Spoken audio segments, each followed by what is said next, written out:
My entire life's been spent only in one industry, which is this one.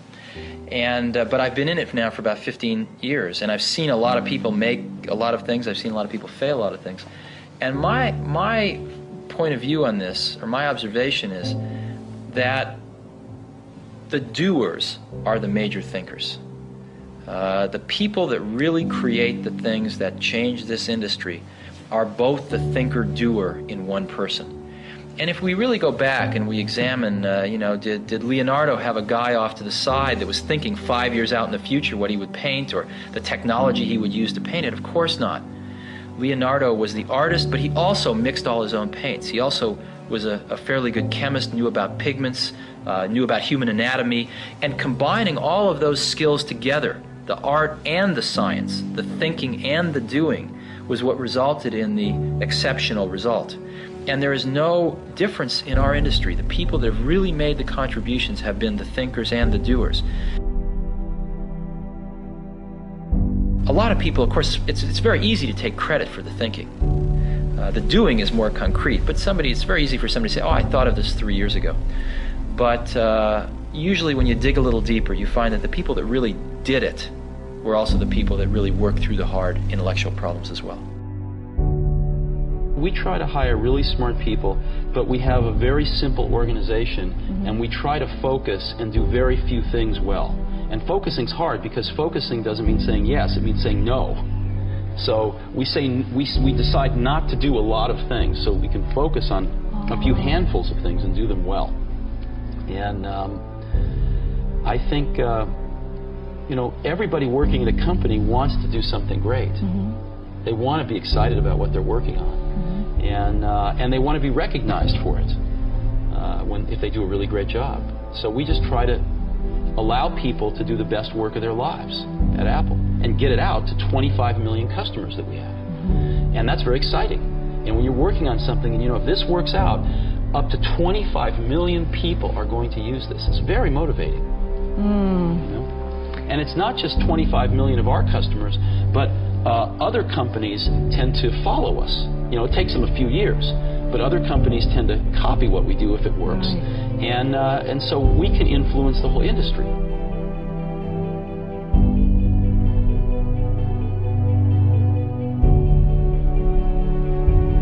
When I was a young kid, there was a widowed man that lived up the street.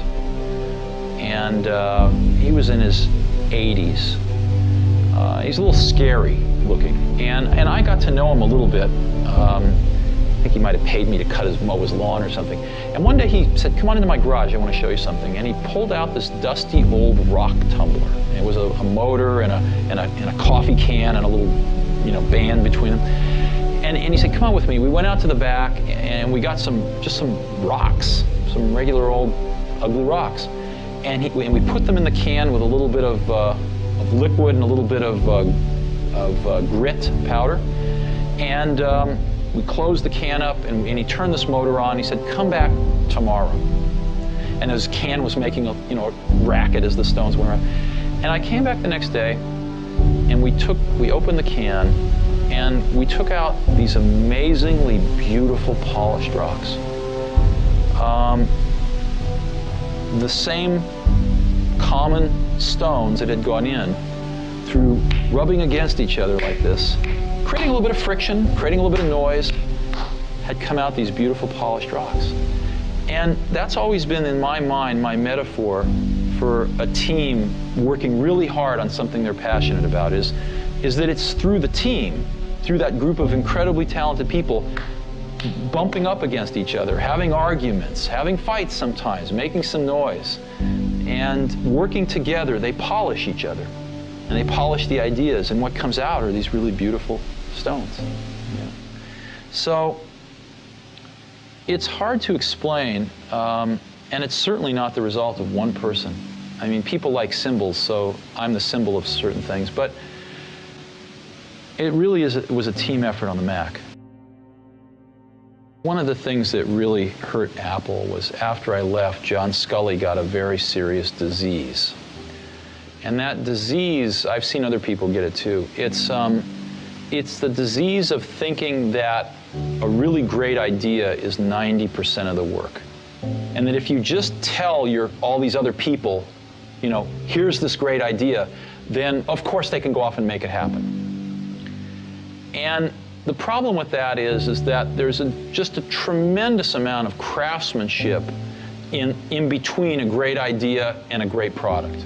And as you evolve that great idea, it changes and grows. It never comes out like it starts, because you learn a lot more as you get into the subtleties of it. And you also find there's tremendous trade-offs that you have to make. I mean, you know, there are just certain things you can't make electrons do. There are certain things you can't make plastic do or glass do. And as you get into, or factories do, or robots do.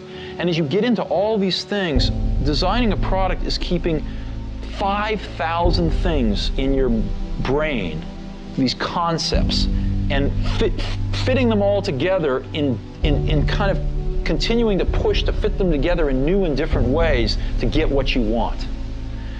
And every day you discover something new that is a new problem or a new opportunity to fit these things together a little differently. And it's that process that is the magic. There needs to be someone who is sort of the keeper and reiterator of the vision. Because there's just a ton of work to do. And a lot of times, you know, when you have to walk 1,000 miles and you take the first step, it looks like a long ways. And it really helps if there's someone there saying, well, we're one step closer. You know, the goal definitely exists. It's not just a mirage out there. So in 1,001 little and sometimes larger ways, the vision needs to be reiterated. I do that a lot. And it'll all work itself out. A lot of people come to me and they say, well, I want to be an entrepreneur. And I go, oh, that's great. What's your idea? And they go, well, I don't have one yet. And I say, well, I think you should go get a job as a busboy or something until you find something you're really passionate about, because it's a lot of work. And I'm convinced that about half of what separates the successful entrepreneurs from the non-successful ones is pure perseverance. It is so hard. You pour so much of your life into this thing. There are such rough moments in time that most people give up. I don't blame them. I mean, it's really tough, and it consumes your life. I mean, if you've got a family and you're in the early days of a company, I can't imagine how one could do it. I'm sure it's been done, but it's rough. I mean, because it's pretty much an 18-hour-a-day job, 7 days a week for a while. So unless you have a lot of passion about this, you're going to not survive. You're going to give it up. So you got to have an idea, or a problem, or a wrong that you want to right that you're passionate about. Otherwise, you're not going to have the perseverance to stick it through. And I think that's half the battle right there. Now that's why you need to do it young. Now that's why we started Apple. We said, you know, we have absolutely nothing to lose. I was 20 years old at the time. Woz was 24 or 5. So we have nothing to lose. I mean, we have no families, no children, no houses. Woz had an old car. You know, I had a Volkswagen van. I mean, all we were going to lose is our cars and the shirts off our back. We had nothing to lose, and we had everything to gain. And we figured, even if we crash and burn and lose everything, the experience will have been worth 10 times the cost. So what did we have to lose? There was no risk. And that's, you know, I think that's a very healthy way to look at it. Some people say, well, you could have gone to college and been a lawyer. Well, you're right, but you can go to college and be a lawyer when you're 25. And there's nothing that stops you from doing that. The only thing you really have in your life is time. And if you invest that time in yourself to have great experiences that are going to enrich you, then you can't possibly lose. So I always advise people, don't wait. Do something when you're young, when you have nothing to lose, and keep that in mind. And I think that's the best way. Not that people can't start companies when they're 50. I've seen that. Very successful companies. But it's a lot easier when you're young and have nothing to lose and don't have the responsibilities to other people that you will acquire later on in your life. It's hard to remember how bad it was, you know, in early 80s, with IBM taking over the world with the PC, with DOS out there. it was far worse than the Apple II. They tried to copy the Apple II, and they'd done a pretty bad job, and you needed to know a lot. And so things were kind of slipping backwards. And Macintosh was, you saw the 1984 commercial. I hope you have that in your archives. You know, Macintosh was basically this this relatively small company, you know, in Cupertino, California, taking on the Goliath, IBM, and saying, wait a minute, your way is wrong. This is not the way we want computers to go. This is not the legacy we want to leave. This is not what we want our kids to be learning. This is wrong, and we are going to show you the right way to do it. And here it is. It's called Macintosh, and this is so much better that it's going to beat you. And we are going to do it. And that's what Apple stood for. Things are packages of emphasis. Some things are emphasized in a product, some things are not done as well in a product, some things are chosen not to be done at all in a product. And so different people make different choices. And if the market tells us we're making the wrong choices, we listen to the market. We're just people running this company. We're trying to make great products for people. And so we have at least the courage of our convictions to say, we don't think this is part of what makes a great product. We're going to leave it out. Some people are going to not like that. They're going to call us names. It's not going to be in certain companies' vested interests that we do that, but we're going to take the heat because we want to make the best product in the world for customers. And we're going to instead focus our energy on these technologies, which we think are in their ascendancy and we think are going to be the right technologies for customers. And you know what? They're paying us to make those choices. That's what a lot of customers pay us to do, is to try to make the best products we can. And if we succeed, they'll buy them. And if we don't, they won't. I didn't know how to explain it then, but I've thought a lot about it since.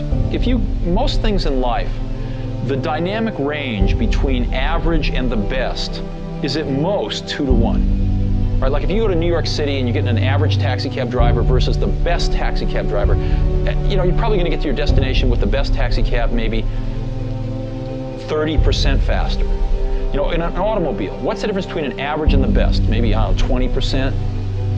The best CD player and an average CD player, I don't know, 20%. So 2 to 1 is a big, big dynamic range in most of life. In software, and it used to be the case in hardware too, the difference between average and the best is 50 to 1, maybe 100 to 1. Easy. Okay? Very few things in life are like this, but what I was lucky enough to spend my life in is like this. And so I've built a lot of my success off finding these truly gifted people and not settling for B and C players, but really going for the A players. And I found something. I found that when you get enough A players together, when you go through the incredible work to find, you know, 5 of these A players, they really like working with each other because they've never had a chance to do that before. And they don't want to work with B and C players, and so it becomes self-policing, and they only want to hire more A players. And so you build up these pockets of A players, and it propagates. And that's what the Mac team was like. They were all A players. And these were extraordinarily talented people.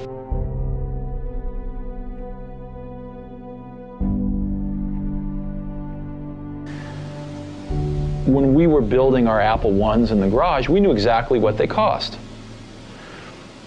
When we got into a factory in the Apple II days, the accounting had this notion of a standard cost, where you'd kind of set a standard cost, and then at the end of a quarter, you'd adjust it with a variance.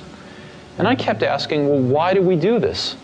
And the answer was, well, that's just the way it's done. And after about 6 months of digging into this, what I realized was the reason you do it is because you don't really have good enough controls to know how much it costs, so you guess, and then you fix your guess at the end of the quarter. And the reason you don't know how much it costs is because your information systems aren't good enough. So, but nobody said it that way. And so later on, when we designed this automated factory for Macintosh, we were able to get rid of a lot of these antiquated concepts. and know exactly what something cost to the second. So in business, a lot of things are, I call it folklore. They're done because they were done yesterday and the day before. And so what that means is if you're willing to sort of ask a lot of questions and think about things and work really hard, you can learn business pretty fast. It's not the hard. It's not rocket science. It's not rocket science, no.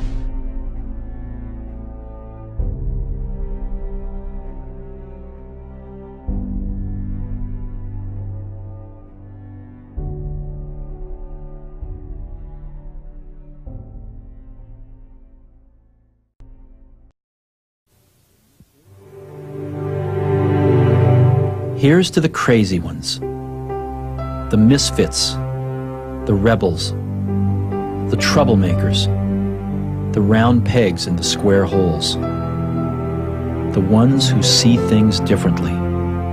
They're not fond of rules, and they have no respect for the status quo. You can quote them, disagree with them, glorify or vilify them. About the only thing you can't do is ignore them. Because they change things. They push the human race forward. While some may see them as the crazy ones, we see genius. Because the people who are crazy enough to think they can change the world are the ones who do.